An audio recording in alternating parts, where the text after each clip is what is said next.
आज मेरे साथ एक भैंसा है जो यहाँ पे क्लेम किया जा रहा है सांप का बहुत बड़ा जानवर है और बहुत एक्सपेंसिव जानवर है। उसको कवर करने के लिए आए ज़रा इसको देखते हैं।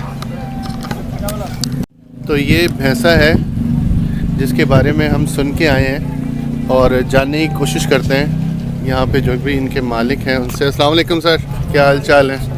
क्या हाल चाल है जी? ठीक ठाक हैं।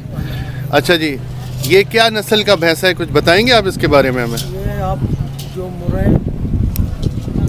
मुर्रा नस्ल एक नस्ल है भैंसों में जिनके भैंसे बहुत ज़्यादा तगड़े बड़े साइज़ के होते हैं। ये उस नस्ल का भैंसा है। तो ये आप बेचने के लिए लाएं? हाँ, अच्छा, ये इसके बारे में और बताएं, ये कितने दांत का जानवर है? 6 दांत का हो गया है। और आपके ख्याल में इसका वज़न कितना होगा? हम देख तो सकते हैं, काफ़ी